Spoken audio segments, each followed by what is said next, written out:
Bismillahirrahmanirrahim. Assalamualaikum warahmatullahi wabarakatuh. Waalaikumsalam warahmatullahi wabarakatuh. Dan selamat sore. Yang terhormat Bapak Wakil Kepala Sekolah, Bapak-bapak dan ibu-ibu guru dan staf SMP 2 Maros. Acara in-house training Sekolah Penggerak Jumat 13 Oktober 2023 dengan agenda modul 1.4 budaya positif dan presentasi asesmen modul P5. Acara pertama sepatah kata dari Wakasek Bapak Sudirman SAG MPD, kami persilakan. Baik, bismillahirrahmanirrahim. Assalamualaikum warahmatullahi wabarakatuh. Selamat petang. Alhamdulillah, salatu wassalamu ala rasulillah, la haula wala quwwata illa billah. Asyhadu an la ilaha illallah wahdahu la syarikalah, asyhadu anna Muhammadan abduhu wa rasul. Allahumma shalli wa sallim wa barik ala sayyidina Muhammad wa ala alihi ajma'in. Amma ba'd. Bapak, Ibu, para wakasih yang kami hormati, Bapak Ibu guru serta staf yang sempat hadir yang sama-sama menghormati. Pertama-tama kita bersama-sama menyatakan syukur pada Allah Subhanahu wa taala. Pada siang menjelang sore hari ini kita bisa di tempat ini untuk melaksanakan refleksi IKM di UPTD SMP Negeri 3 Maros. Salam serta salawat telah kita kirimkan kepada Nabi Muhammad SAW, kepada keluarga, sahabat dan para pengikutnya. Bapak Ibu, bahwa sebagaimana biasa setiap hari Jumat setelah salat Jumat kita melaksanakan kegiatan yang saya anggap sangat penting untuk kita laksanakan bersama, yaitu refleksi tentang IKM dengan tujuan bagaimana kita bisa meningkatkan kompetensi yang kita miliki khususnya sebagai tenaga pengajar di SMP Negeri 2 Maros. Dan untuk hari ini materi kita yaitu terkait dengan budaya positif dan P5 yang insya Allah sebentar akan disampaikan oleh narasumber kita Bapak Syamsul Alam SPD MPD. Bapak Ibu, saya tidak panjang, saya hanya mengajak kepada Bapak Ibu, mari kita betul-betul untuk konsentrasi menyimak materi-materi yang disampaikan karena ini sangat penting untuk kelanjutan daripada pembelajaran kita, terutama kita sudah menyusun untuk masuk penerapan P5 sehingga kita masuk dan betul-betul ada persiapan untuk melaksanakan kegiatan tersebut.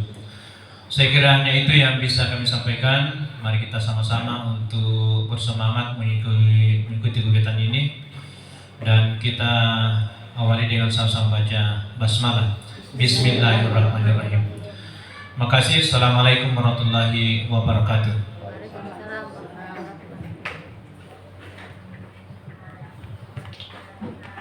Terima kasih Bapak Wakil Kepala Sekolah.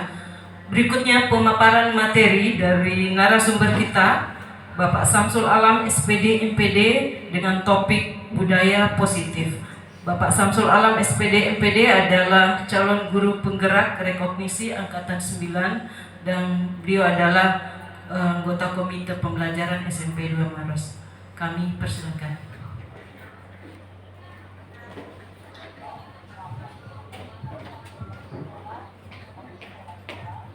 Baik, Bapak Ibu. Bismillahirrahmanirrahim. Assalamualaikum warahmatullahi wabarakatuh. Waalaikumsalam warahmatullahi wabarakatuh. Dan selamat siang. Puji syukur alhamdulillah kita panjatkan kehadirat Ilahi, berkat kasih dan kasihnya, anugerah dan segala kesehatan yang diberikan kepada kita pada kegiatan ini. Masih sempat bersama-sama dengan Bapak Ibu guru. Jadi hari ini satu rangkaian kegiatan kita di pendidikan sekolah penggerak, kemudian di pendidikan guru penggerak. Ya. Mohon maaf, saya berdiri di depan Bapak Ibu bukan untuk mengajari, bukan untuk menggurui, tetapi saya berdiri di depan Bapak Ibu untuk sharing pengetahuan dan pengalaman yang kami dapatkan dalam pendidikan guru penggerak khususnya angkatan 9. Ya. Sebagai bentuk tanggung jawab saya sebagai seorang calon guru penggerak rekognisi angkatan 9 dan sebagai anggota komite pembelajaran di sekolah penggerak, ya, maka hari ini saya diberikan kepercayaan untuk membawakan tentang budaya positif.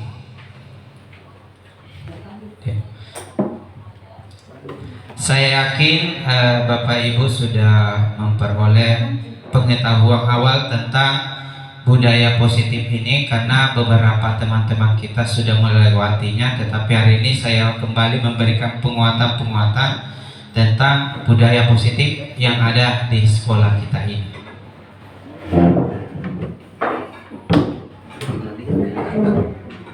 Baik, sebelum saya memulai hari ini, baiknya mari kita berdiri sejenak Bapak Ibu ya, kita regangkan diri dulu.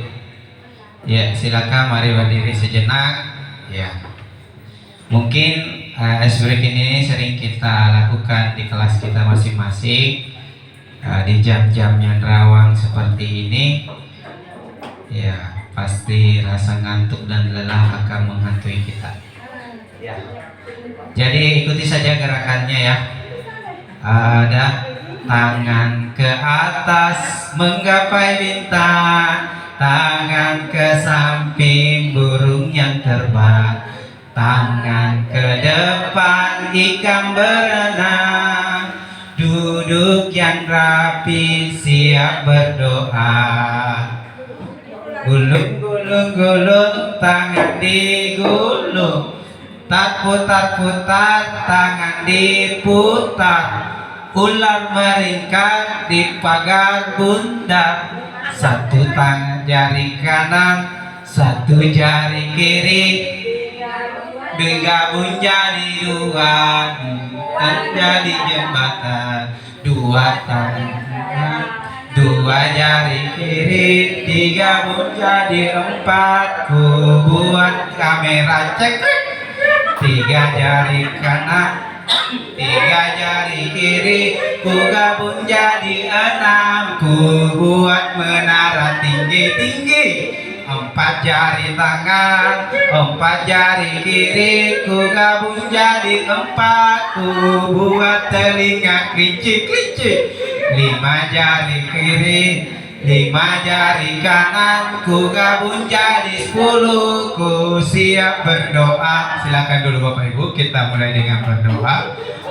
Rabbi syrah li sadri wa yassir li amri wahlul 'uqdatam min lisani yafqahul qawli. Raditu billahi rabba wa bil islami dina wa bi Muhammadin sallallahu alaihi wasallam. Terima kasih Bapak Ibu, tepuk tangan untuk kita semua ya.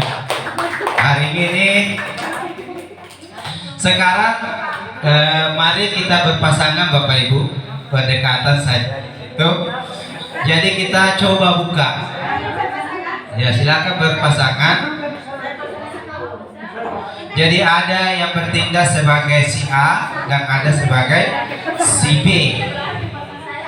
Jadi satu orang mengepal tangannya,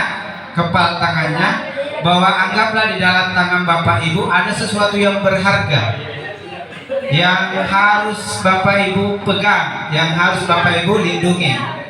Tugas B itu adalah membujuk, merayu, bahkan memaksa, mengintimidasi untuk membuka tangannya. Kayak kita mulai 1, 2, 3, silakan Bapak Ibu ya. Nah, coba rayu, coba. Ayo coba Bapak Ibu. Adakah yang berhasil?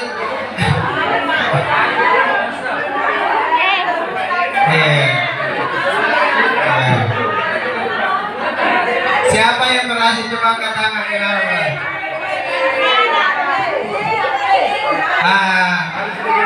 Ini berhasil tidak? Tidak mau? Kenapa tidak mau?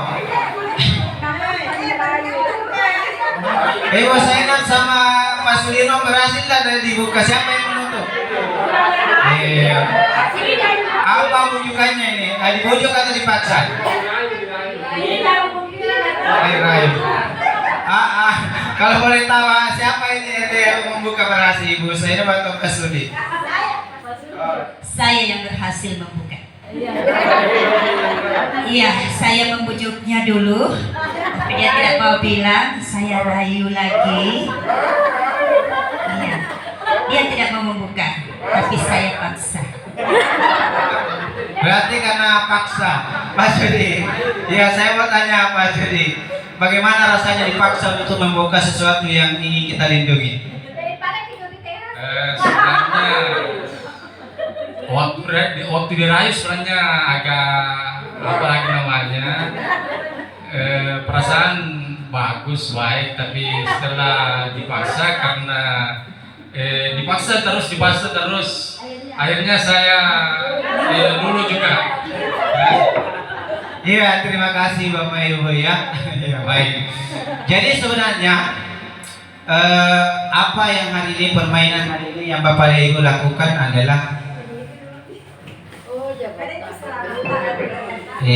bagaimana kita mencoba, kita meyakini bahwa di dalam tangan kita ada sesuatu yang berharga yang harus kita pertahankan.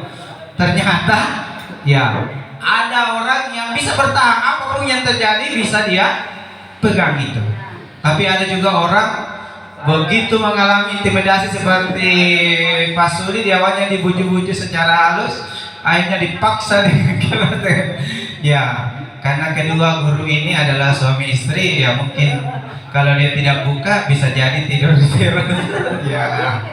Oke, baik Bapak Ibu. Itulah gambaran kita hari ini ya. Itulah gambaran bahwa ada sebuah keyakinan, dan keyakinan itu pasti akan mendapatkan bujukan, rayuan, godaan, bahkan intimidasi, hadikan dari orang-orang yang berada di sekitar kita.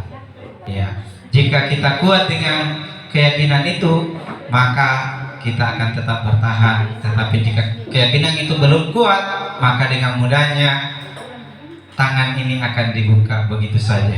Baik Bapak Ibu, terima kasih. Iya. Dalam teorinya Dr. William Gleiser ya. Jadi kita mau dulu perubahan paradigma stimulus dan respon, teori respon. Kita ketahui choice control ya, pilihan. Kita selalu beranggapan bahwa guru itu dapat mengontrol murid. Ini. Kemudian dengan memberikan penguatan positif itu bisa efektif dan bermanfaat untuk merubah orang lain. Ya, seperti yang kita alami tadi ya. Kritik juga dapat membuat orang itu merasa bersalah, dapat menguatkan karakter orang. Wah, bagaimana kau ini? Kau tidak seperti kakakmu itu dulu rajin, sementara kau itu malas-malasan. Kemudian kita selalu beranggapan bahwa orang dewasa itu memiliki hak untuk memaksa. Kau adalah siswa saya berhak. Kamu adalah anak saya berhak. Namun menurut Dr. William Gleiser itu ternyata adalah sebuah ilusi, fata morgana. Guru mengontrol murid, ya. Ada murid yang turut, ada yang tidak. Seperti ilustrasi tadi, ada yang membuka tangannya dan ada yang tidak. Kenapa anak-anak yang turut ketika dikontrol guru? Karena bukan karena kita, tapi memang keinginan anak itu untuk mengikuti. Tapi jika ada murid yang punya keyakinan, pasti dia akan menolak, tidak akan melakukan itu. Makanya terkadang ada anak-anak kita dapatkan ketika beritahu pasti seakan-akan dia ingin melawan. Ya, saya kasih contoh sederhana di rumah. Ada anak saya ya, ini yang kecil siap. Ini bajunya, ketika mau dipakaikan, dia tidak mau. Tak mau sekali. Dia dipaksa, dicubit, tak mau, pukul tak mau. Tetap dia diam. Artinya saya sebagai orang tua tidak bisa mengontrol dia kalau dia memang menolak. Tak bisa. Ternyata itu betul, itu adalah sebuah ilusi sementara. Kalaupun itu terjadi, itu pasti bersifat sementara. Ya, maka dia dipaksa pakai baju itu karena tidak ada baju lain yang harus dia pakai. Akhirnya hari ini dia pakai lagi baju itu tanpa dipaksa lagi. Karena mungkin dia mulai sadar bahwa baju ini ternyata saya tidak, karena dia khawatir dia dibully oleh temannya yang dipakai ayah nanti diketahui sama temanku. Jadi ada penyebabnya kenapa anak itu menolak. Kemudian penguatan positif, efektif dan bermanfaat. Ternyata itu sebuah ilusi juga katanya. Ini juga terjadi pada dalam kakaknya dia, akibatnya dia anak kedua. Kita selalu memberikan penguatan positif. Kalau kamu dapat 100, dapat uang tambahan, kasih berikan hadiah ini. Ya. Ternyata itu tidak berlangsung lama. Ketika itu hilang dan anak ini mulai punya kesadaran diri sendiri, akhirnya walaupun diberikan penguatan positif bagus, karena ini keseringan menjadi sebuah kebiasaan, ini juga bahaya. Ternyata ilusi, dia bersifat jangka pendek juga. Kritik dan membawa orang merasa bersalah juga ternyata tidak bisa menguatkan karakter. Malah yang muncul adalah dendam, marah yang terpendam di dalam diri itu. Dan orang dewasa memiliki hak untuk memaksa anak itu juga ternyata hanyalah sebuah ilusi, dan itu tidak bersifat lama, itu bersifat jangka pendek. Jadi kita harus mulai melakukan perubahan paradigma kita itu. Ya. Dari stimulus respon menuju ke teori kontrol. Ya.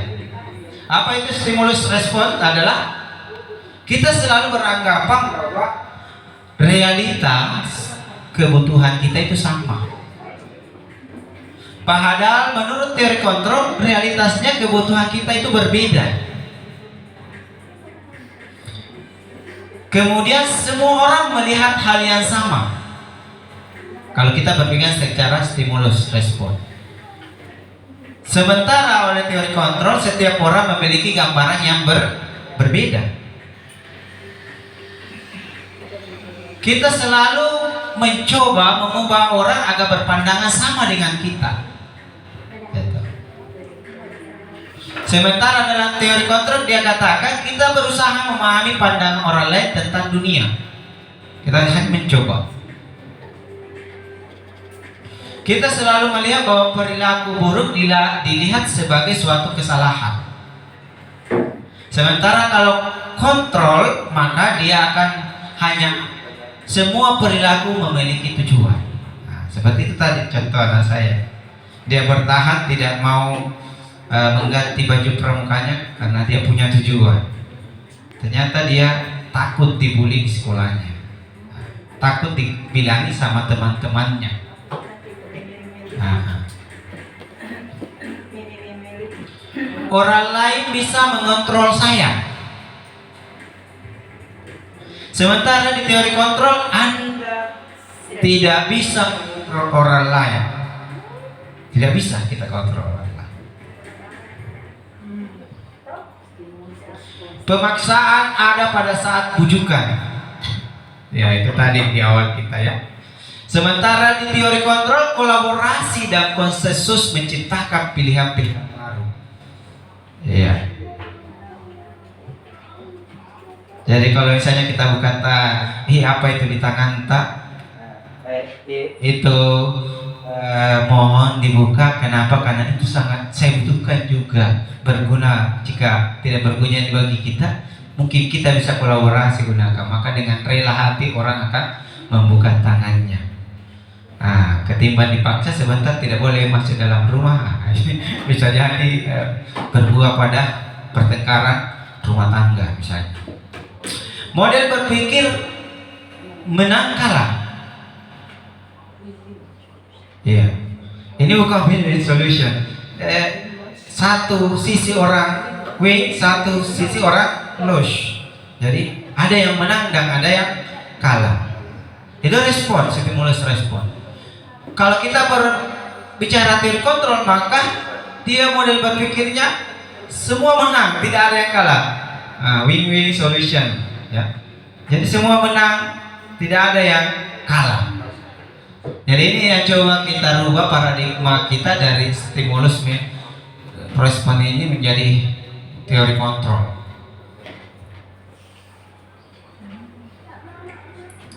Iya. Maka bagaimana itu bisa tercipta? Itu lewat sebuah konsep yang disebut dengan disiplin positif. Ya, disiplin positif. Tapi untuk mengetahui seperti apa itu, maka kita harus mengetahui makna disiplin. Baik Bapak Ibu, siapa yang mau mengungkapkan makna disiplin menurut versinya Bapak Ibu? Ayo.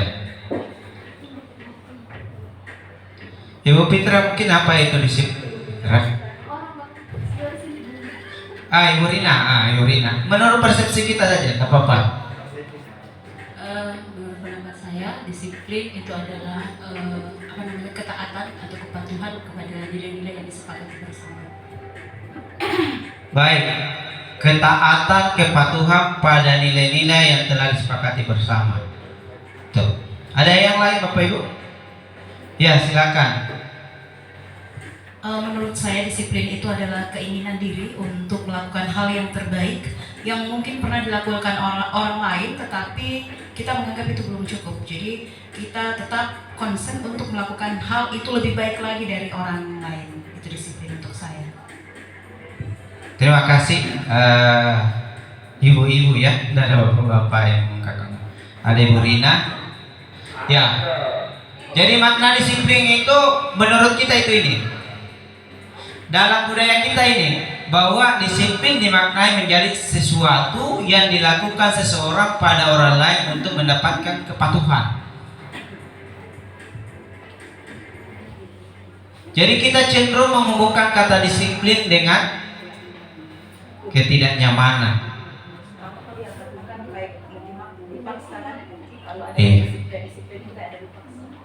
Oke, harus dipaksakan.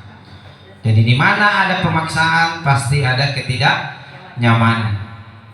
Ya, ini yang ada di budaya kita. Sedangkan menurut Ki Hajar Dewantara, disiplin yang dimaksud memerdekakan diri. Artinya disiplin diri yang memiliki motivasi internal. Kalau dalam budaya kita itu motivasinya adalah dari eksternal, orang luar, orang lain. Ya. Oke, ya, eksternal dan internal.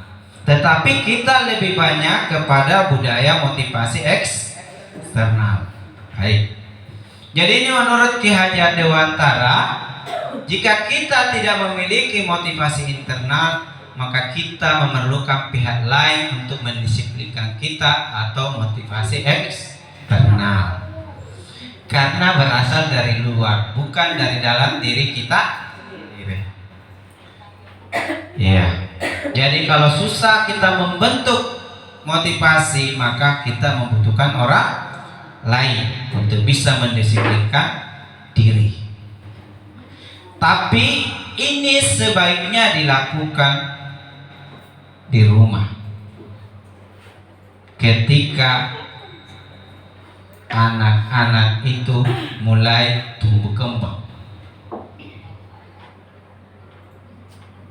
Itulah pendidikan di rumah. Ya, makanya kayak kita sadari kita di SMP kita mengalami tantangan yang besar untuk menumbuhkan kedisiplinan internal dari anak itu, karena pasti ada hubungannya dengan pendidikan disiplin yang ada di rumahnya sejak dini. Ini menurut Ki Hajar Dewantara. Sementara kata disiplin oleh tokoh yang lain Tiane bahwa disiplin itu berasal dari bahasa Latin disciplina yang artinya belajar. Kata disiplin juga berasal dari disip atau murid pengikut. Dianaros ini katakan bahwa yang dimaksud di sini oleh Socrates ya adalah murid-murid dari Socrates. Jadi dia katakan bahwa disiplin bisa tercipta jika disiplin dapat membuat seseorang menggali potensinya menuju kepada sebuah tujuan, sesuatu yang dihargai dan bermakna. Dengan kata lain, disiplin diri juga mempelajari bagaimana cara kita mengontrol diri, bagaimana menguasai diri untuk memilih tindakan yang mengacu pada nilai-nilai yang kita hargai. Ini yang coba kita bangun. Dan memang tidak mudah, semudah membalikkan telapak tangan. Karena pendidikan sekolah penggerak, guru penggerak baru beberapa tahun ini lahir dan digaungkan kembali. Makanya mulai dari tingkat TK, SD, kalau ini sudah sustainable, berkelanjutan, insya Allah kita akan mendapatkan murid-murid peserta didik yang memiliki disiplin diri yang kuat. Itu yang kemudian kita masukkan dalam visi kita adalah berintegritas tinggi. Dan mudah-mudahan ini bisa kita capai dengan baik. Jadi ini dia harus. Jadi itu akan mengacu kepada nilai-nilai kebajikan. Ada banyak nilai-nilai kebajikan dari lembaga, kemudian pendidikan kita sepakati nilai-nilai kebajikan kita jewantahkan dalam sebuah profil pelajar Pancasila, yaitu beriman, bertakwa kepada Tuhan yang Maha Esa dan berakhlak mulia, berkebinekaan global, gotong royong mandiri, kreatif dan bernalar kritis. Itulah tujuan pendidikan, standar kompetensi luar kita ini yang akan kita tuju. Nilai-nilai kebajikan universal inilah yang akan kita tuju. Jadi tujuan kita sebagai seorang pendidik adalah menciptakan anak-anak yang memiliki disiplin diri sehingga mereka bisa berperilaku dengan mengacu pada nilai-nilai kebajikan universal dan memiliki motivasi intrinsik tetap bukan ekstrinsik. Itu. Jadi nilai-nilai kebajikan yang dimaksud di sini adalah sifat-sifat positif manusia yang merupakan tujuan mulia yang ingin dicapai oleh setiap individu. Jadi dia lahir dari dalam diri anak-anak kita. Oke, baik.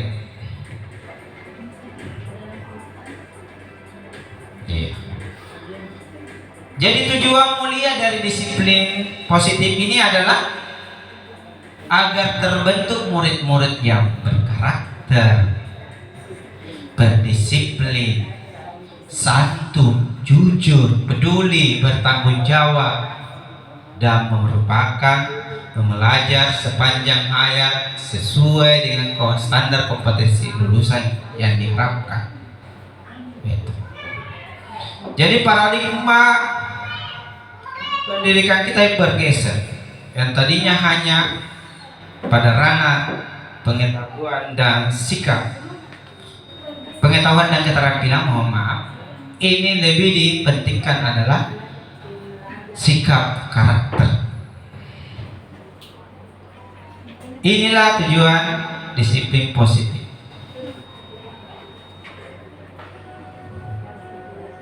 Oke, karena kita ingin tujuan disiplin positif tercipta, maka kita harus mengetahui bagaimana motivasi dari perilaku manusia.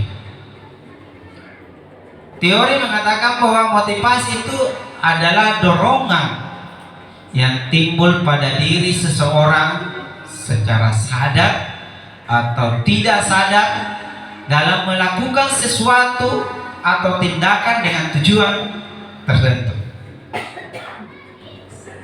Kita pasti memiliki tujuan tertentu.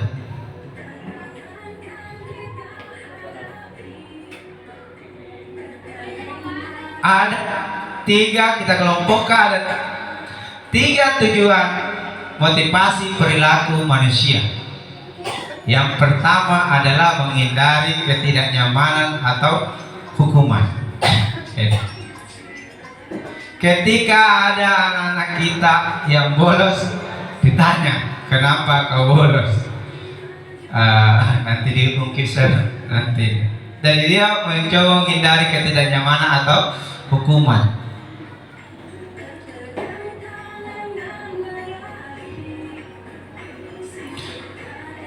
Ini motivasi eksternal, bukan motivasi internal. Jadi jika tujuannya dia berperilaku seperti itu, kenapa kau pakai topi nak? Mengapa kita harus pakai helm, Bapak Ibu?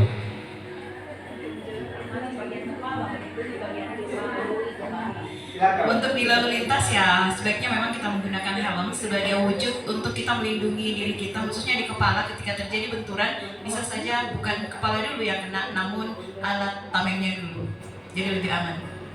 Makasih, tepuk tangan dulu Bu Iwan. Ada yang lain? Saya mau pakai helm karena ada Pak polisi, kalau tidak pakai helm kan ditangkap. Berarti kita dimotivasi mana ini? Iya, kita menghindari hukuman. Jika hukuman itu tidak ada, kita bebas melakukan itu. Sekarang saya tanya diri saya, halo? Kenapa kau harus datang tepat waktu?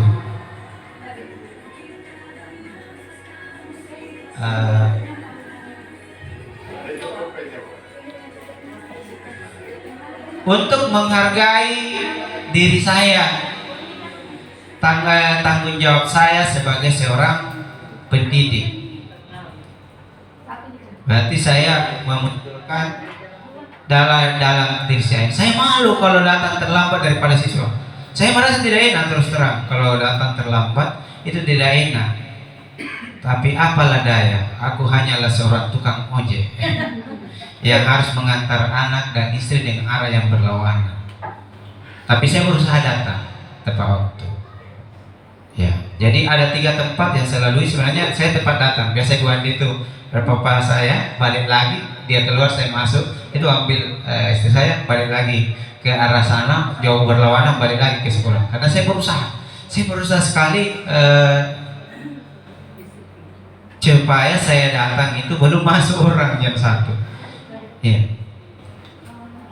Apakah ibu kepala sekolah sering memarahi saya? Tidak juga. Enggak. Jadi kalau motivasi saya ke sana, enggak. Apakah saya ketika datang tepat waktu saya dapatkan penghargaan? Tidak. Jadi mendapatkan imbalan atau penghargaan juga dari luar, ini juga tidak baik, Bapak Ibu. Keseringan tidak baik juga. Kenapa? Ketika ada anak-anak kita tujuannya adalah itu, maka ketika itu hilang, maka menggebu. Oh, namanya itu kakak kita sudah bersihkan, kalau setengah tidak ada. Ini yang dialami oleh anak saya yang kedua, Bapak Ibu. Karena tujuan motivasi dia melakukan belajar keras itu mendapatkan imbalan. Setiap dia ranking 1, tapi pelan-pelan saya kurangi. Saya lepas. Mungkin mana ya? Ranking 1 ini, mana ya hadiahnya? Tahun ini tidak ada hadiah. Ya. Cobalah hargai kerja kerasmu itu sebagai sebuah kebanggaan pada dirimu sendiri. Pelan-pelan saya. Dan anak saya pertama itu pelan-pelan saya hilangkan memang. Jadi ketika dia melakukan kesalahan, dia sudah sendiri. Dia tidak minta uangnya, langsung pergi. Tidak kalau saya pergi jenguk, mau kasih uang dan lapar, enggak.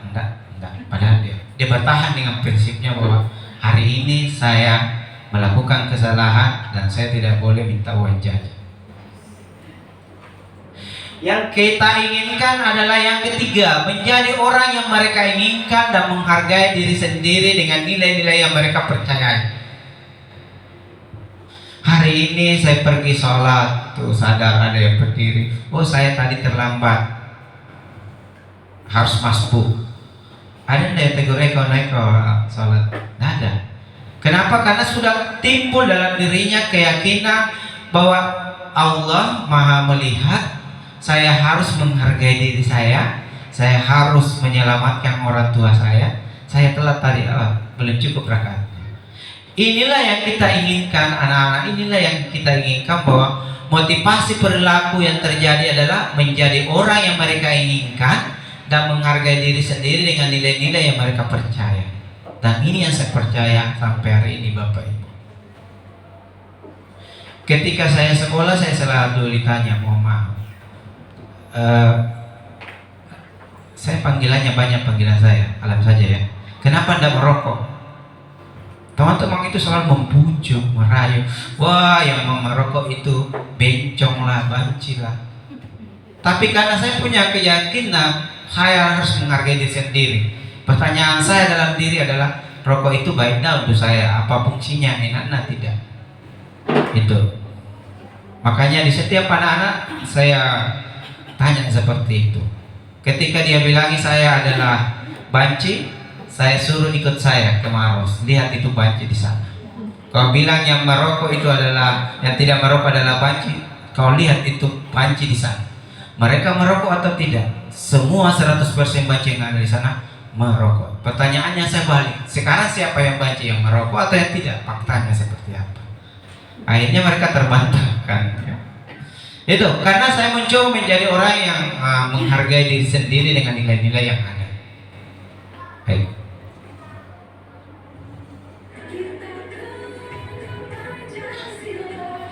Ternyata konsep disiplin dengan identitas gagal itu adalah hukuman menurut hasil riset. Kenapa? Karena ternyata hukuman itu menyakitkan, tidak nyaman, murid takut, murid menjadi rendah diri. Itu. Kemudian penghargaan juga tidak efektif. Kenapa? Karena akan merusak hubungan. Iri, dengki, sama doang. Ya, saya mengajar saja, saya suruh saya share, ya saya tunjuk itu, share tidak pernah kita. Oh iya, saya udah pindah, kau lagi yang naik. Ya share, ada lagi share, saya berumpi di parah menunggu. Oh sini saya parah, gitu saya parah. Terpaksa saya harus parah. Bisa merusak hubungan. Dan kita lihat di sinetron itu ya, yang pintar itu selalu dibully oleh geng-geng yang nakal itu. Juga mematikan kreativitas. Karena kalau penghargaan pasti 1-2 orang, tidak bisa diberikan semua. Akhirnya yang tidak dapat penghargaan, ya sudahlah, saya tidak usah deh, tidak ada tonji penghargaan diberikan. Kemudian merampas hak menghargai dirinya, akhirnya yang tidak dapat penghargaan, nah bilang tidak ada, saya kodong apa-apa, aku jangan misalnya, biar rumah saya ada 3D, duduk, datang, diam. Nah, D3 ya, nah, datang, duduk, diam. Ya. Jadi ini menurut konsep disiplin positif itu bahwa identitas ini, pemberang ini gagal ternyata. dengan efek-efek yang terjadi seperti ini. Terus kita harus bagaimana? Nah, maka muncul istilah ya oleh Ellicott Financial Value Award tahun 1993. Dia katakan penghargaan maupun hukuman adalah cara-cara mengontrol perilaku seseorang yang menghancurkan potensi untuk pembelajaran yang sesungguhnya. Iya. Menurut Kant secara ideal tindakan baik sendiri adalah penghargaan sesungguhnya.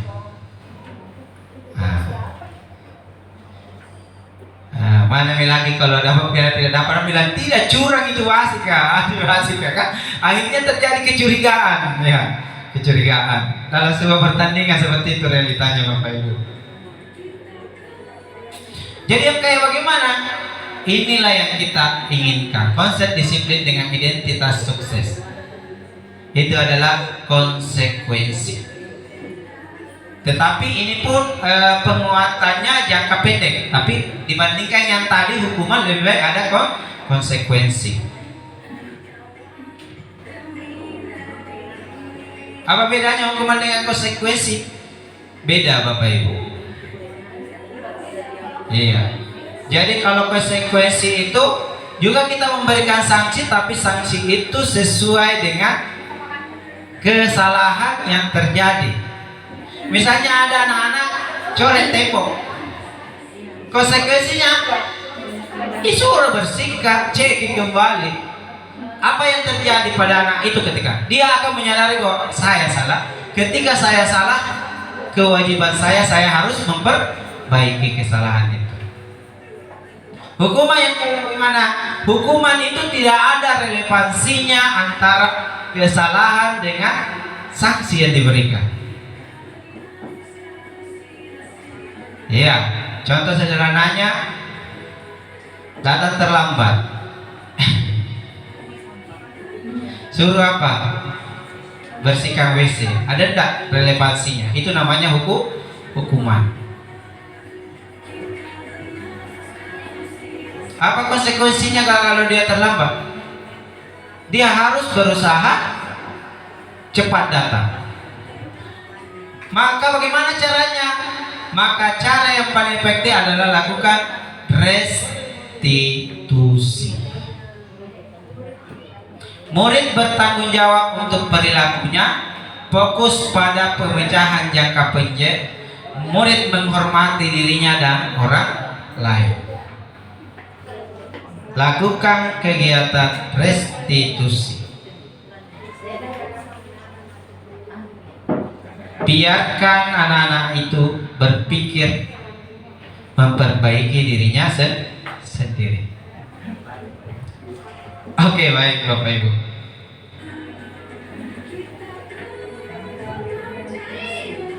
Ya.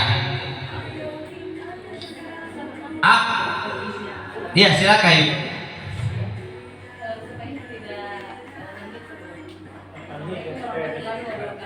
Waalaikumsalam.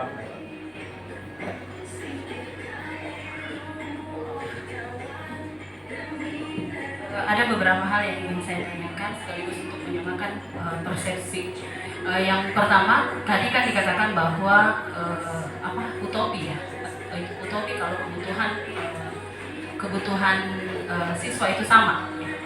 Saya mau memperjelas kebutuhan yang dimaksud ini kebutuhan sebagai manusia atau kebutuhan dalam proses belajar, artinya minat belajarnya, kebutuhan dalam minat belajarnya atau seperti apa.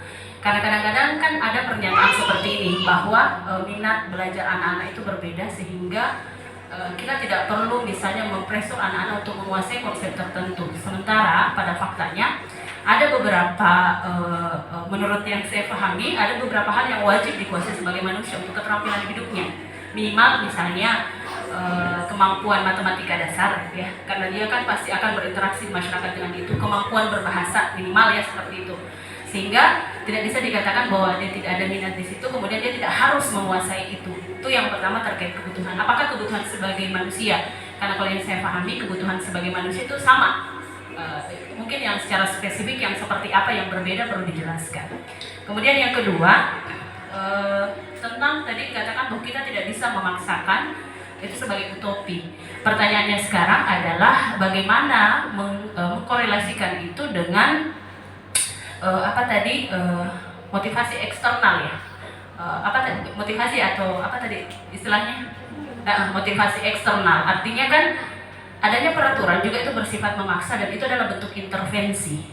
Artinya sampai pada batasan mana aturan itu kemudian kita sesuaikan sehingga tidak sejalan dengan yang tadi. Kemudian yang ketiga terkait dengan hukuman dan sanksi. Apakah berarti sanksi tadi ya, IKOP ya?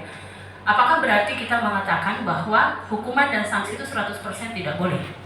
Sementara dalam peraturan itu sendiri ada konsekuensinya dan sekolah itu kan sebenarnya masyarakat kecil ya, yang dimana siswa diperkenalkan dengan bagaimana nanti ketika mereka terjun ke masyarakat yang sebenarnya. Sanksi dan sanksi dan apa tadi ya, pujian ya apa satu tadi ya, bukan penghargaan itu adalah sesuatu yang logis dan manusiawi gitu ya, tapi artinya di sini apakah memang 100% tidak boleh? Kalaupun boleh, batasan-batasannya seperti apa? Karena orang yang berhasil pun butuh penghargaan. Salah satu kebutuhan dasar manusia adalah diakui. Dan ketika kita tidak memberikan penghargaan kepada anak yang berhasil, maka kita melihat yang tidak berhasil ini, kemudian kita juga mengabaikan hak untuk diakui dan dihargai anak yang berhasil ini. Jadi ini agak bias. Maksudnya kita memperhitungkan ini yang tidak berhasil, kasihan mereka akan gagal. Nah ini yang berhasil, akhirnya mereka akan berhenti untuk berusaha karena mereka menganggap usahanya toh tidak ada penghargaan. Walaupun kita tidak bisa mengatakan bahwa penghargaan itu sebagai satu-satunya tujuan dia untuk mencapai sesuatu, tetapi itu adalah istilahnya bonus yang mereka terima, pengakuan bahwa usaha mereka tidak sia-sia. Mungkin seperti itu, saya mohon penjelasan. Terima kasih Ibu Rina itu tadi. Saya baru mau di sini juga. Ini adalah 5 kebutuhan dasar. Ya. Kalau yang tadi dijelaskan oleh Bu Rina itu adalah kebutuhan pengetahuan, ya, pengetahuan dasar yang diberikan. Jadi ini 5 kebutuhan menurut William Gleiser itu adalah ada 5: bertahan hidup, survival, penguasaan. Jadi biasanya ini kalau dia tidak terpenuhi, ini penguasaan, ini menjadi bos nang itu pajak kayaknya. Ya. Kemudian kesenangan, ya. Ini kesenangan ini kalau senang main bola biar di dalam ruangan ini main tonji, main bola tonji, main badminton. Kemudian ada kebebasan. Ya, kebebasan mengekspresikan dirinya. Ini adalah 5 kebutuhan dasar. Terlepas dari kebutuhan tentang keterampilan hidup itu, ya, life skill itu keterampilan, bukan kebutuhan dasar. Keterampilan yang harus dimiliki. Kalau berhitung, kalau kita tidak tahu biasanya agak mudah kita ya. Jadi dia bukan kebutuhan dasar. Jadi menurut William itu kebutuhan dasar ini yang dimaksud itu ya. Kemudian tentang penghargaan, ya, ilustrasinya seperti itu. Boleh penghargaan itu kalau memang kita dalam keadaan event, ya, bukan di kelas. Misalnya ada lomba, ya, mesti kasih penghargaan orang karena orang sudah berjuang dengan baik. Tetapi sebagai seorang pembina, ya, kita harus juga kasih semangat. Dia kan biasa, karena kalau semua harus menang, harus dapatkan penghargaan, oh besok itu tidak ada yang masuk eskul kita. Masuk, kenapa kok harusnya kok juara? Sudah pasti jam ini kalau harus dijuara. Jadi yang dimaksud di sini di dalam kelas kita, karena kelas kita itu bukan event.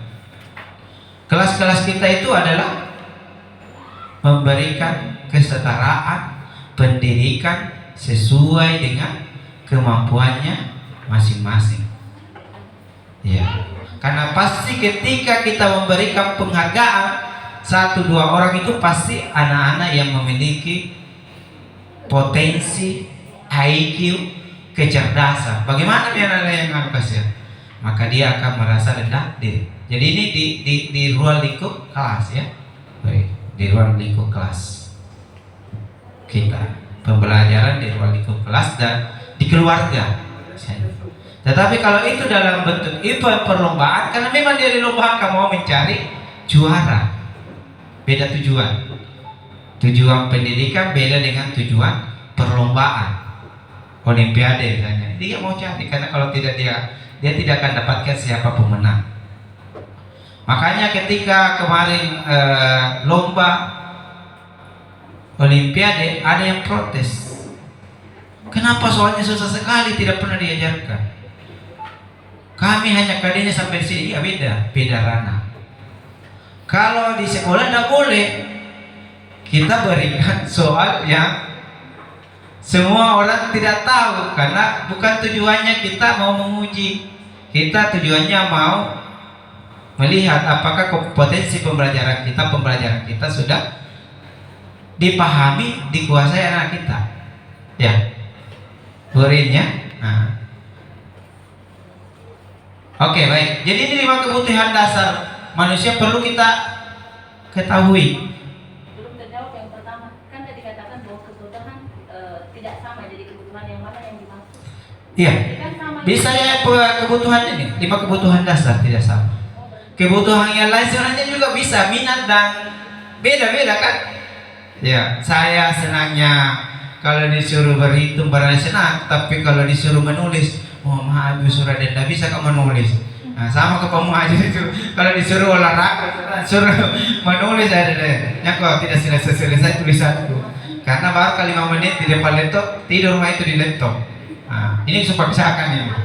Bisa berbeda-beda ya luarnya. Karena kan selama ini kita mau ada ini jadi ini kan, itu. Jadi banyak kalau kebutuhan apa saja. Tapi kalau kebutuhan jelas pasti berbeda ya. Ada yang sama, ada yang berbeda. Siapa yang di sini suka pergi rekreasi? Ini pasti senang kesenangan.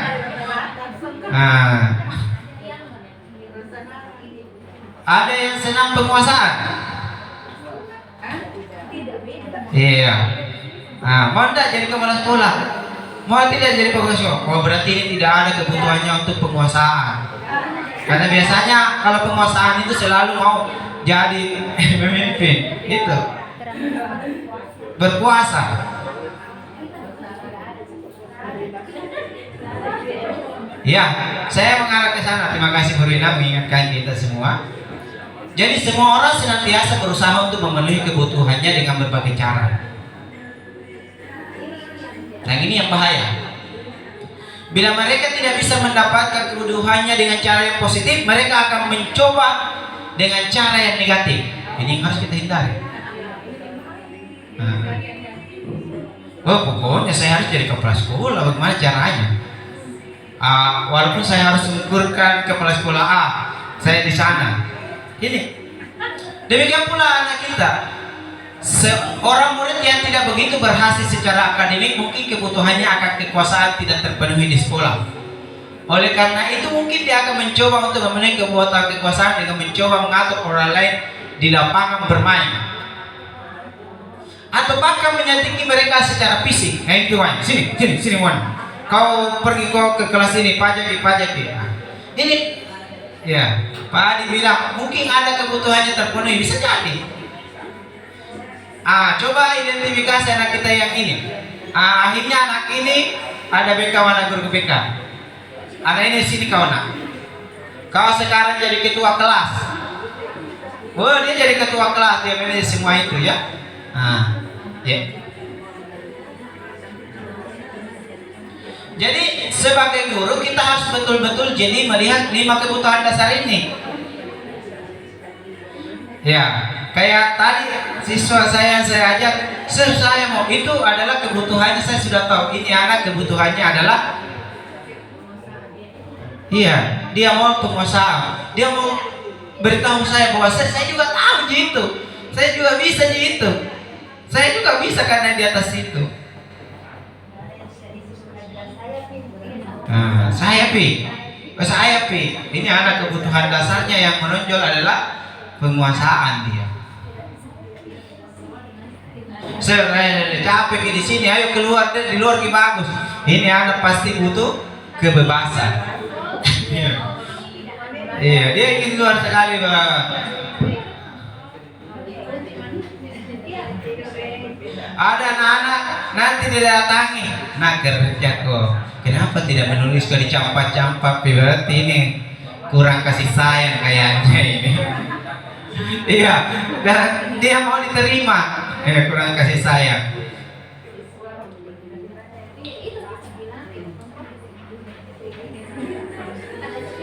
Oke. Jadi dengan mengetahui 5 kebutuhan kasih sayang itu, mari kita lihat di mana letak kita sebagai seorang guru. Kita ada di mana? Satu, ada 5 posisi kontrol. Yang pertama adalah penghukum. Pokoknya, kenapa kau terlambat? Nu tahu aturan kan? Jam berapa orang masuk? Nada tinggi. Itu adalah penghukum, Bapak Ibu. Hasilnya apa? Kemungkinan murid marah dan mendenda atau bersifat agresif. Nah, marah muridnya. Iya kalau sebentar motor no hilang kaca spionna. Kempes di mana? Kucorek ke mobilmu. Ini efeknya. Tidak, murid melihat motor atau mau guru akan menggores kendaraan tersebut dengan paku. Ya ini efeknya, bahayanya ini. Makanya kenapa saya tulis hindari posisi kontrol ini. Yang kedua adalah pembuat merasa bersalah. Nada suaranya melas halus di bahasa tubuh merapat pada anak. Ide nak kau misalnya tidak nu kasih kodong ibu guru, capek itu kau dari tadi datang dari anak. Kenapa tidak dicatat gitu? Ada capek tidak kasih ibu guru. Nah, ini adalah membuat anak merasa bersalah. Hasilnya apa?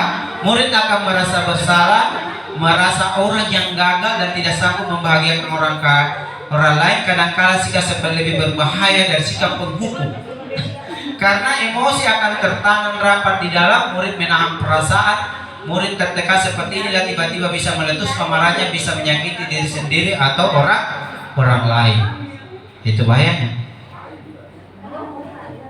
Jadi kalau bisa Bapak Ibu, kita hindari 2 posisi ini. Yang mana posisi bisa kita akomodir? Iya, ini teman. Iya. Halo Sir. Halo Nak. Bagaimana kabar Nak? Alhamdulillah Sir. Kenapa kau terlambat lagi Nak? Ya bilang biasa Sir. Ya, terlambat bangun. Apa dilakukan tadi malam? Ya biasa nobar. Ya, oh gitu. Besok jangan lagi terlambat. Iya Sir, siap. Nah, ini teman. Nah, jadi muridnya akan merasa senang akrab dengan guru. Ini termasuk dampak yang positifnya. Tapi ada tapinya. Di sisi negatif, murid menjadi tergantung pada guru tersebut. Di sana Made, Sir Alan ya. Di sana tidak marah-marah pasti sih. Kalau Sir ini dia jangan dihindari dia. Dia akan tergantung kepada murid. Itu sisi negatif. Tapi ketimbang yang tadi motor tadi kempesi, tidak bisa pulang, mari kita pilih Mamaji. Nah, iya, sedikit-sedikit dia lagi campur anak dicampur ya. Ya, motor tak jadi sasaran, makanya saya tidak pakai mobil, gak kena gores gitu. Ya. Kemudian posisi yang masih bisa toleransi adalah pemantau. Beda penghukum. Ini lebih bagus ini daripada teman. Kau kenapa kau terlambat ya? Tapi nadanya, kau jangan, nadanya agak datar dia. Kita kenapa kita terlambat? Terlambat ke bangun saya. Tahu konsekuensinya kalau orang terlambat? Dia pasti akan berbicara konsekuensi. Itu bedanya karena ini. Kalau penghukum tahu dihukum mana? Kalau terlambat kok. Nah, sekian poin udah apa? Keluarkan kau dari sekolah. Kalau ini tahu nggak konsekuensinya kenapa? Kalau kau terlambat. Iya. Ini mengawasi dan tetap memberikan sanksi. Silakan sanksi. Kasih konsekuensi sanksi. Kalau ini saya rasa jauh lebih baik dari teman. Ya. Ya. Tetap dipantau. Tapi ini butuh pengendalian diri. Karena kalau tidak bisa kendalikan, dari pemantau bisa menjadi penghukum. Ya. Hasilnya apa? Ketika kita menjadi pemantau adalah murid memahami konsekuensi yang harus dijalankan karena telah melanggar salah satu peraturan sekolah. Guru tidak menunjukkan suatu emosi yang berlebihan, menjadi marah atau membuat anak itu merasa dendam. Itu. Jadi tidak perlu, tetap tegas tapi tidak marah. Ya, pokoknya hari ini nak, ketika ada yang saya catat harus dicatat. Saya anggap tidak hadir kalau dia tidak catat. Dia saya harusnya. Kau mana catatan? Catat kok. Tidak bisa perlu istirahat, catat, selesaikan itu. Itu pemantau itu. Ya. Dan yang paling perfect yang kita inginkan ini, seorang manajer. Iya. Manajer adalah posisi di mana guru berbuat sesuatu bersama dengan murid, mempersilakan murid mempertanggungjawabkan perilakunya, mendukung murid agar dapat menemukan solusi atas permasalahannya sendiri. Seorang manajer telah memiliki keterampilan posisi teman maupun pantau, dengan demikian bisa jadi di waktu-waktu tertentu kembali ke kedua posisi bila diperlukan. Yang mana kedua posisi itu yang diperlukan? Teman, pemantau. Dapat jangan kembali ke penghukum dan membuat rasa bersalah karena yang jadi tawaran motor terserta memulis itu. Ya, karena akan ada dendam ya di dalamnya. Berapa? Posisi manajer itu suara guru sebaiknya tulus, tidak perlu marah, tidak perlu meninggikan suara, apalagi menunjuk-nunjuk jari murid. Ya, ya. Saya kalau orang Jogja gini, ya, kalau kau, kita nah, ya, ya. Tidak usah berkaca atau bersikap seolah-olah menyesal tanpa sedih sekali akan perbuatan murid, bersendagura menempatkan diri sebagai teman murid. Fokus pada murid bukan untuk membahagiakan guru atau orang tua. Murid sedang mengetahui adanya suatu masalah dan sesuatu perlu terjadi. Bila guru mengambil posisi pemantau, guru akan melihat apa konsekuensinya, apa peraturannya. Namun pada posisi manajer, guru akan mengembalikan tanggung jawab pada murid untuk menjadi jalan keluar permasalahannya, tentu dengan bimbingan gurunya. Kalau kita sudah berada di manajer, maka penting kita mengetahui restitusi. Harus bisa menguasai kegiatan restitusi. Ini kenyataan. Ini adalah tabelnya. Jadi satu-satunya motivasi intrinsik itu adalah posisi manajer. Yang tiga itu adalah motivasi eksternal. Ini kalau kamu tidak melakukannya, saya akan penghukum. Kamu sudah mengecewakan ibu atau bapak, ya. Jangan gitu kamu tidak kasihan orang tuamu. Sesana kau cari uang, panas matahari. Masa kau mau bisa begitu? Itu adalah membuat anak menjadi besar. Tunggu Tom itu kau dengan anak. Iya di. Kalau begitu pulang nggak mau kan jadi buruh deh, bantu bapakku jamin sekolah. Akhirnya dia putus sekolah. Karena gagal jadi anak sekolah, lebih baik saya kerja bantu bapakku jadi buruh bangunan. Kalau ada sampai segitu ya. Ya teman, lakukan untuk bawa apa peraturannya, apa konsekuensinya itu. Ini yang kontrol diri manajer. Apa yang kita yakini? Selalu dia tanya. Saya mau tanya, nah apa yang kau yakini kalau terlambat kau sebenarnya? Atau keyakinan apa yang, apakah kau salahkah itu? Salahkah atau benar itu perbuatan salah, sir? Ya. Kesalahan apa yang kau lakukan? Karena datang tidak tepat waktu. Apakah kau yakin datang tidak tepat waktu baik untuk kau? Yakin, sir. Oh, oke, saya setuju di situ. Itu adalah menyet. Sekarang saya mau tanya kau, nah, jadi apa yang mau kau lakukan supaya bisa kau datang tepat waktu? Bangun cepat, sir. Ya, bagaimana caranya? Nah, main game kok sampai malam. Kupasang alarm kalau begitu. Kutanya di mamaku, kakakku supaya kasih bangun cepat. Itu mulai dia berpikir, ada iya nih. Dengan solusi itu, saya di sekolah, di kelas itu begitu. Makanya di kelas saya cari dulu mana keyakinan kelas. Sudah ada tanda tangan. Nah, begitu ribut tuh ada tanda tangan. Apa keyakinan kelas? Menghormati guru. Bagaimana caranya menghormati guru?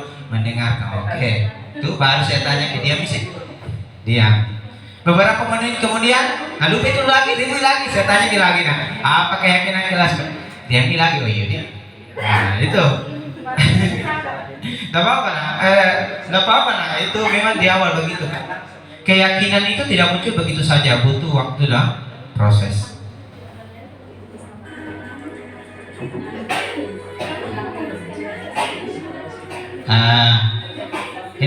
Ini ya. Jadi dalam kenyataannya bisa jadi ini susah kita lakukan karena tergantung anaknya. Dia ajak di data masuk kantor, tidak mau datang, tidak mau diajak cerita, diam terus. Sama anak saya ketika ditanya itu diam terus. Itu kesalahan saya tahu. Kesalahan karena dia besar dengan saya menjadi seorang penghukum. Sejak kecil dia lahir, saya itu menjadi seorang penghukum. Salah, Pak. Akhirnya anak ini tak mau bicara.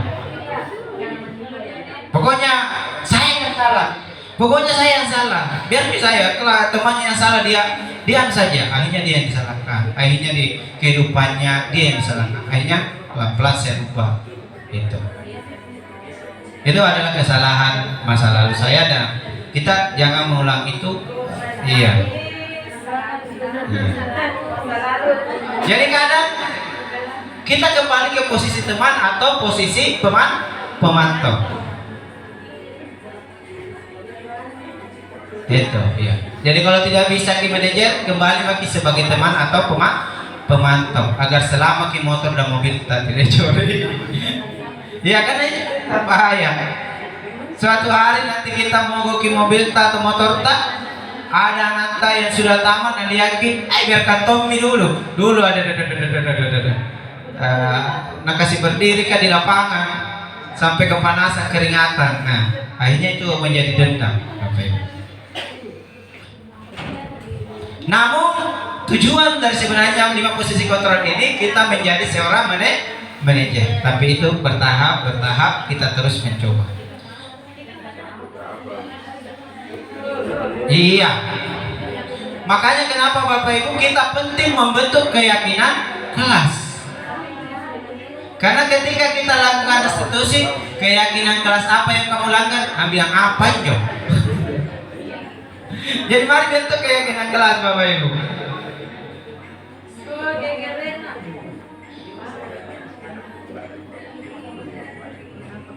Mengapa kita perlu keyakinan bukan peraturan? Ya, ini. Kalau kita punya keyakinan, contoh dari kita ya, kita itu motivasinya bukan karena orang lain, tapi dari dalam diri kita. Kita bentuk keyakinan itu. Jadi seseorang akan lebih tergerak dan bersemangat untuk menjalankan keyakinannya daripada hanya sekedar mengikuti serangkaian peraturan tertulis tanpa makna. Ya, ya sebentar caranya. Murid-murid pun demikian, mereka perlu mendengarkan dan memahami arti sesungguhnya tentang peraturan yang diberikan. Selama ini kan kita hanya kasih peraturan, kita tidak tahu apa maknanya, apa konsekuensinya, apa hikmahnya ya di masa yang akan datang. Jadi coba kita, maka perlu kita membentuk sebuah keyakinan kelas. Nah, bagaimana caranya pembentukan keyakinan kelas?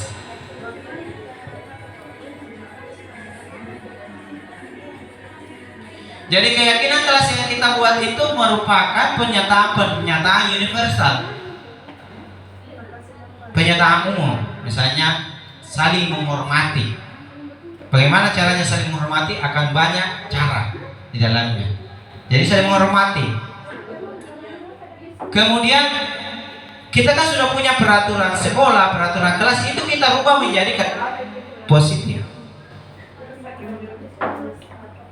Setelah kita kumpul buat kalimatnya positif, hendaknya keyakinan itu tidak terlalu banyak. Jangan banyak-banyak. Cukup 3-7 kalau tidak salah. Keyakinan. Supaya apa? Supaya hafalki. Tidak lalu kalau banyak sekali sampai 20, satu pun dia tidak hafal, akhirnya tidak ada hal yang bisa dia maknai.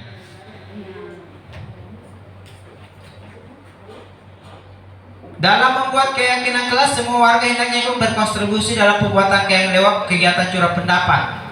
Bersedia menunjukkan kembali keyakinan kelas dari waktu ke waktu. Ini ya prosedurnya. Jadi setelah menjadi 3-7 prinsip atau keyakinan, maka semua warga, sekolah, siswa kita menandatanganinya itu, bahwa dia setuju. Ya.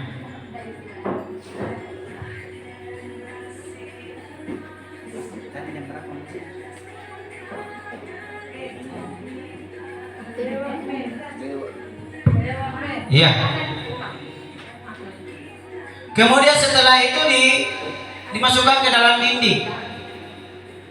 Di dinding kelas dibuat besar, yang kecil-kecil. Saya setengah mati mencari biasa ke kelas itu, mencari mana keyakinan kelasnya. Oh ya sudah. Karena untuk mengingatkan anak, tunjukkan di atas. Nah itu ingat di kelasnya Ibu Andi Mastiana, Ibu Andi Aryani itu ada ya Ibu Fitra mana masih diikat terpaksa suruh mana keyakinan kelas. Karena ternyata itu membantu sekali Bapak Ibu, membantu sekali ketika saya tanya, nah apa tanggung jawabmu nak? Nah ini contohnya ya di kelas 7 misalnya hormat. Kami meyakini bahwa sangat penting untuk menghormati semua orang dan milik orang lain. Jadi dibuat. Ini sudah dibuat di kelasnya Ibu Suraida. Dia ada di dalamnya saling menghormati, ada komunikasi, ada disiplin, diurai di situ.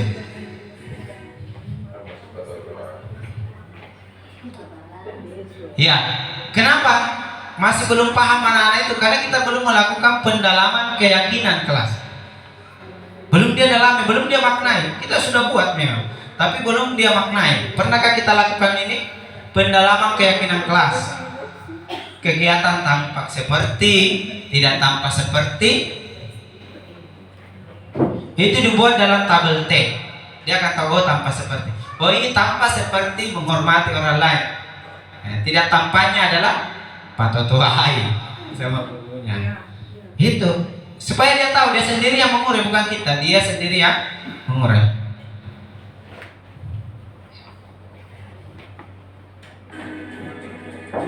Ini contohnya terdengar berperilaku.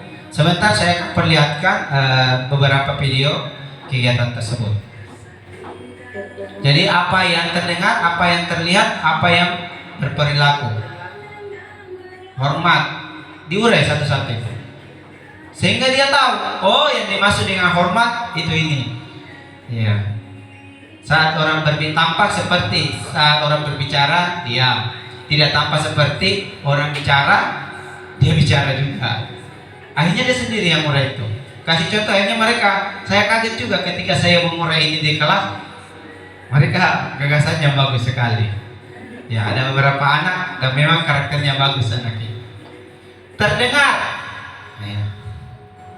Jadi sesuatu yang terdengar. Nah, misalnya dia adalah jujur, atau misalnya dia menghormati orang lain.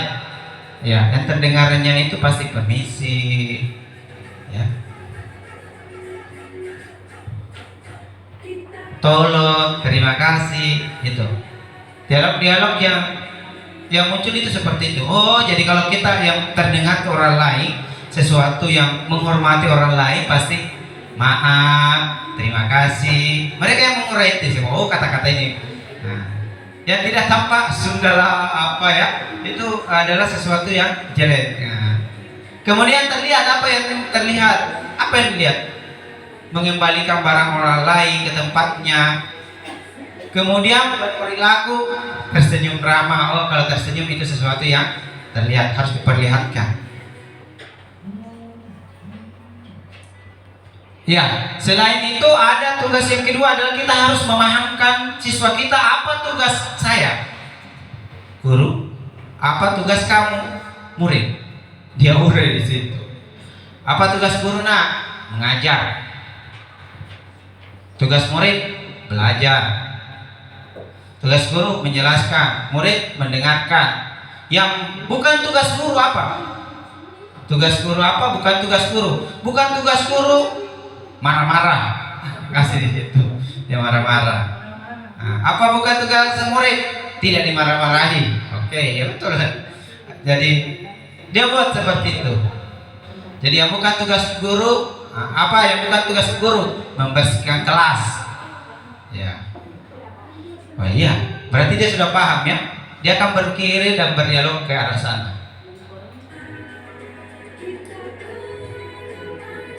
Kalau ini sudah terbentuk keyakinan kelas, maka kita bisa ketika ada masalah maka bisa kita melakukan kegiatan segitiga restitusi. Karena keyakinan sudah terbentuk dalam diri anak itu. Apa itu segitiga restitusi? Adalah proses untuk menciptakan kondisi bagi murid untuk memperbaiki kesalahan mereka sehingga mereka bisa kembali pada keyakinan kelas dan menumbuhkan budaya positif dalam diri. Ya.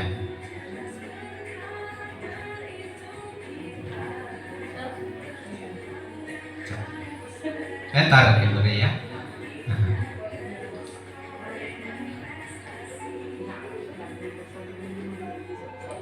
Seperti apa kegiatan restitusi? Ada 3. Yang pertama adalah menstabilkan identitas. Kita stabilkan dulu. Kita stabilkan dulu emosinya. Tidak mantul, mau aku pukul itu. Kenapa nak kasih begitu kok? Jangan ini orangnya. Oke, nah, tenang. Itu kita stabilkan. Apakah kau bersalah? Iya, bersalah. Kenapa? Itu kita coba stabilkan identitasnya. Kita mencoba mengungkap jati diri ini anak sebenarnya seperti apa. Kemudian setelah kita menstabilkan identitas, maka kita lakukan validasi tindakan yang salah. Baru kita tanya, menurutmu nak tindakan kamu itu benar atau salah? Pasti kalau sudah tenang, tidak emosi lagi, pasti dia akan mengakui kesalahan. Tapi kalau sementara emosi langsung bilang tidak mau tuh salah kok, langsung pasti tambah emosi kan? Nah, bisa jadi ini akan restitusi malah pukul deh. Karena emosi yang tidak terkendali itu bukan bergantung pada usia, tapi siapa saja bisa melakukan hal itu. Mau anak-anak, mau orang tua, mau ibu-ibu, mau bapak-bapak, mau ya.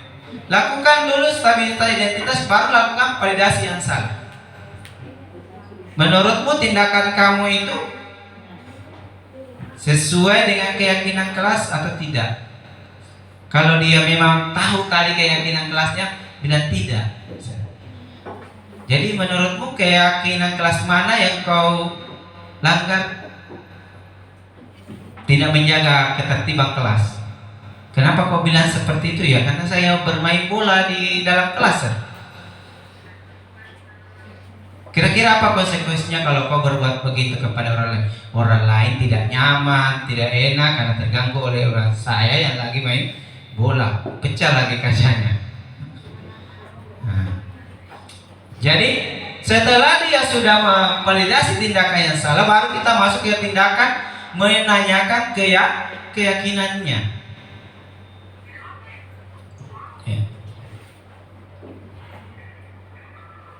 Ya, keyakinannya apa?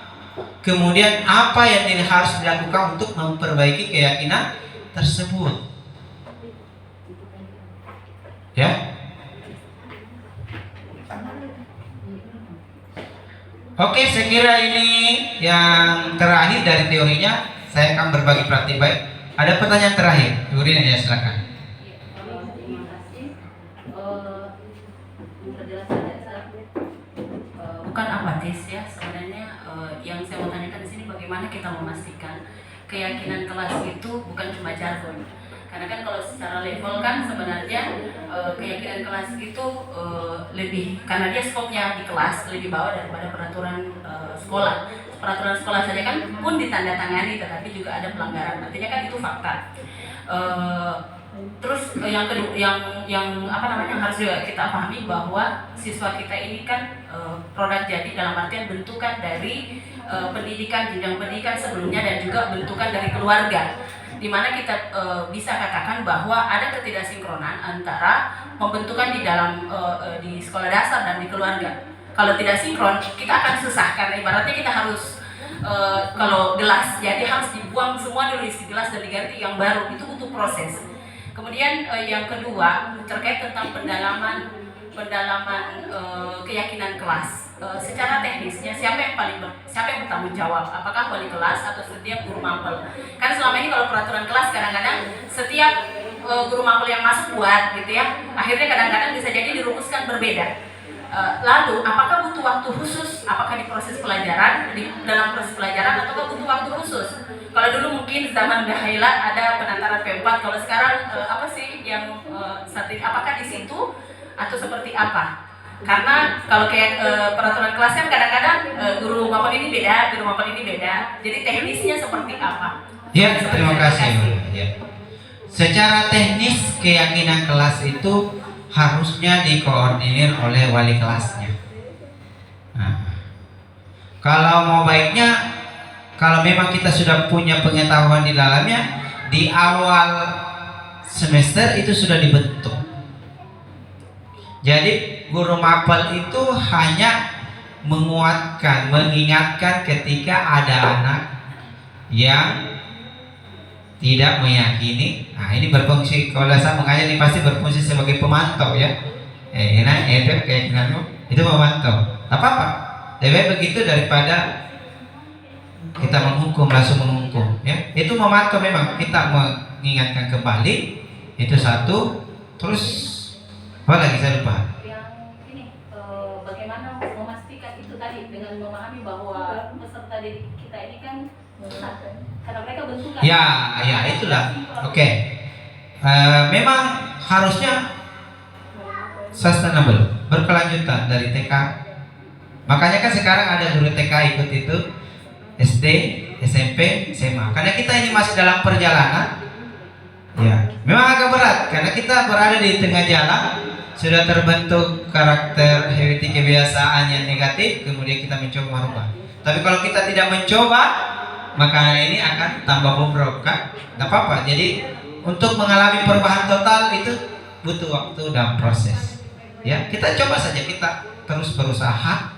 Jadi kalau ini sudah terbangun mulai dari TK, saya yakin SD, SMP dan semua melaksanakan itu dengan konsisten, ya hakul yakin ya. Karakter anak-anak kita itu palingan sekian persen mami yang loss, mungkin karena pengaruh lingkungan. Oke, baik Bapak Ibu. Saya mencoba berbagi praktik. Sebenarnya apa yang saya ungkapkan tadi itu beberapa sudah kita lakukan, sisa kita kuatkan saja. Sisa kita perdalam. Kita sudah punya budaya 3S. Senyum, salam, salim. Ketemu mana senyum. Ketika saya masuk di kelas, saya tanya anak, kalau guru mau masuk, kemudian dia mukanya senyum, enak enggak? Enak, Sir. Kita juga nyaman. Tapi kalau mukanya marah, kita takut-takut, Sir. Langsung was-was. Sebentar ini nanti kita dimarahi. Jobrok kita nanti nih. Makanya akhirnya di drop duluan. Jadi ini 3S. Ini kita sudah lakukan. Nah, senyum, lihat nih. Lihat anak-anak ketika kita senyum mereka, lihat saja wajahnya. Ya, lihat. Ketika kita senyum atau ketemu dengan kita dalam keadaan marah, bagaimana mereka? Pasti itu begitu kita lihat pasti yang mana? Kayaknya itu malah lagi marah-marah. Kita sudah. Bedanya salam dan salim. Apa bedanya? Oh iya. Salam itu ucapan salam, ya. Assalamualaikum warahmatullahi wabarakatuh. Salim. Nah, iya. Salam ya. Cocok ya. Salam. Assalamualaikum ucapan ya. Salam. Beda bersalaman dengan salam. Assalamualaikum, Sir. Nah, selamat siang Pak Yo, kan gitu. Nah, itu salam. Nah, salam. Keselamatannya. Iya, kita sudah punya sholat duha. Ini sesuatu yang pembiasaan yang harus kita hidupkan untuk menuju ke profil Pancasila, keyakinan. Iya, dari dulu sisa kita kuatkan. Hanya tidak intens ya, hanya kita tabe. Ah, ini yang mulai luntur. Nah, coba. Ya. Tabe. Sama anaknya juga, kalau ada orang yang duduk, ya sebenarnya biar kita juga guru ada yang duduk. Saya biasa kalau ada anak-anak duduk, tabe nah ya, saya mau lewat. Oh iya, Sir. Soalnya secara tidak langsung kita mengajarkan kepada anak-anak sebuah kebiasaan. Ya. Tapi kalau sama-sama berdiri, maka yang lebih muda ya tabe. Boleh. Ya, itu. Kemudian apa lagi yang kita sudah punya sebenarnya? Lisa, lihat sampah ambil. Nah. Iya, ini mulai pudar, jangan disuruh, oke? Iya. Lisa. Ya itulah namanya anak-anak. Mesti kita biasakan memang. Iya, budaya itu lahir kebiasaan terus menerus. Nah, begitu Nalia seralam, memang sampai sebentar lagi sebenarnya. Nah, akhirnya menjadi sebuah kebiasaan yang positif. Jadi kalau kita tidak peduli, kita cuek saja, wah, maka sampah itu akan berserakan di mana-mana. Nah, lihat tapi bukan Lisa. Diri saja. Lisai saja ya. Oke. Ya, Jumat bersih ini juga mulai ya. Jumat bersih kita ya, olahraga sehat. Jadi Jumat bersih dan sehat.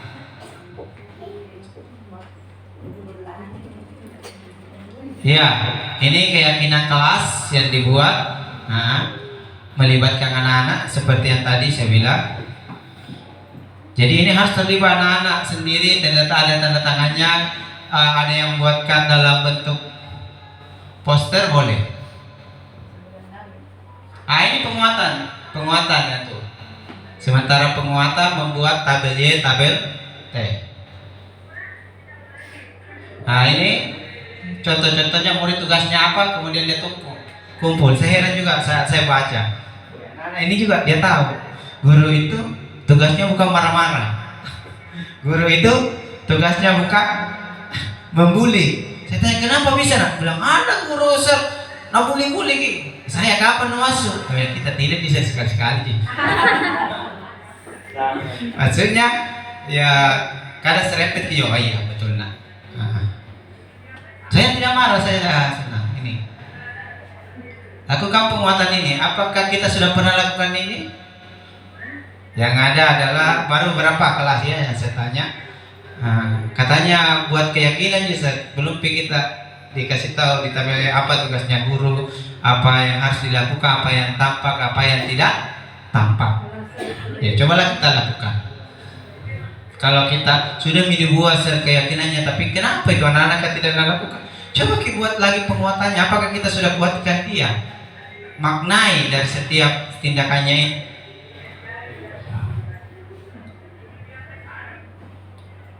Nah, ini kegiatan segitiga restitusi, contoh. Ya.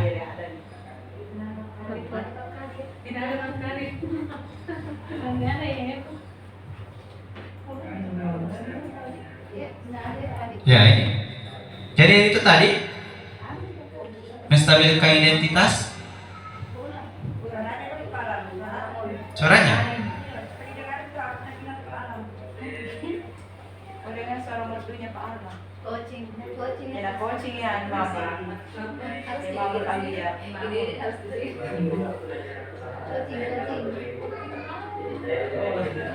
iya Saya tahu saya olahraga bagus, tapi bukan di kelas ya nak. Nah sekarang coba. Itu malah menanyakan keyakinan. Kamu yang bermain bola di dalam kelas, tindakan kamu itu kira-kira sesuai dengan keyakinan kelas atau tidak? Tidak, bermain bola di dalam kelas tidak sesuai dengan keyakinan kelas. Baik. Jadi kira-kira keyakinan kelas apa yang kamu lakukan? Keyakinan kelas kamu yakin tidak? Kira-kira ke lima kelas dibuatkan ya, karena apa kita perlu menjaga kita perlu Ya kurang lebih seperti ini Bapak Ibu ya. Ketika kita melakukan kegiatan restitusi, tapi itu dulu bentuk dulu keyakinan kelasnya. Ya, perkuat, lakukan penguatan supaya dia paham betul. Sehingga enak ngomongnya. Ini dia contoh tugas yang diberikan, tapi saya pernah lakukan ini. Anak-anak yang saya ada di situ, tiba-tiba dia pukul ya. Saya ada sama Ibu Andi, dipukul itu papan yang ada di ruangan saya kaget, saya panggil sini ya. Ada yang pakai setal, ya tanya kemana? Ya saya ada kelas, coba ambil di kelas. Sampai kalau saya mau pakai sepatu servis, silakan. Bagi ambil sepatunya dia pakai, akhirnya. Ya. Terpaksa saya Pak.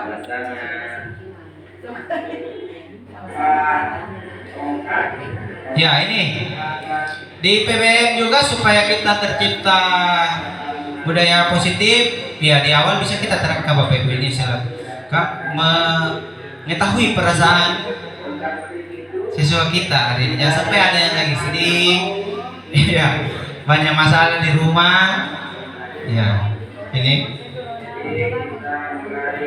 Apakah semua sudah dapat? Sudah ada semua ya?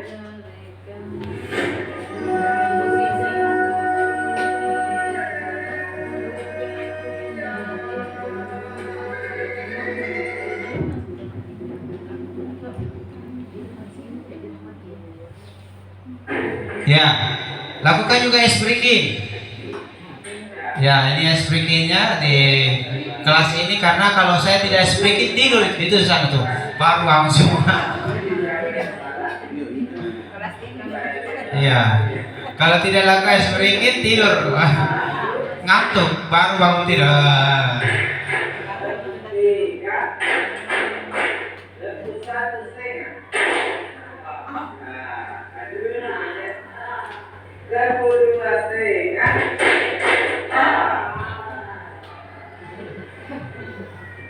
Sekarang gaya itu ukurannya besar atau kecil? Besar.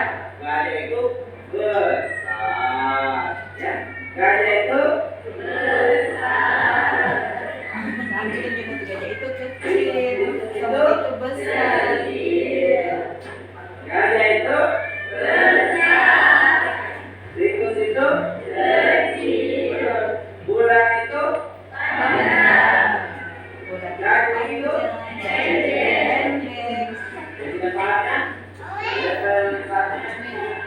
Gada itu Tikus itu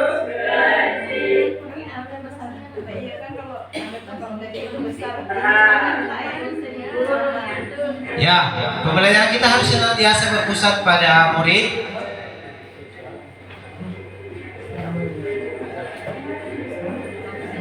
Ya, ini menggunakan kertas, jadi mereka ini materi persilangan. Materi akan melakukan pemisahan gamet.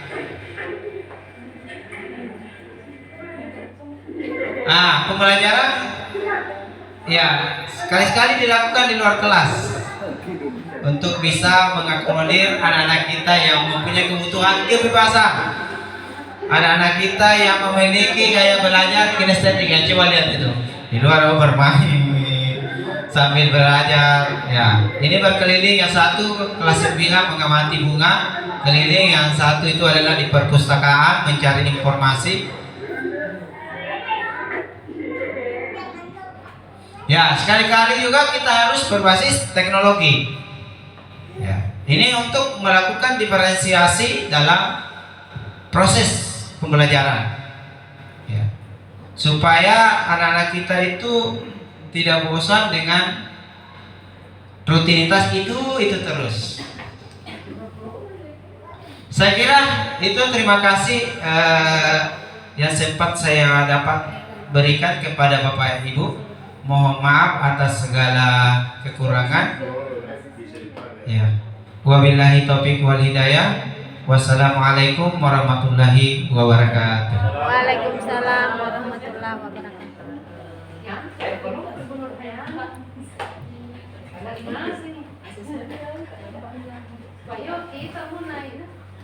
Terima kasih Pak Samsul Alam, materi tentang budaya positif, penjelasannya sudah jelas sekali.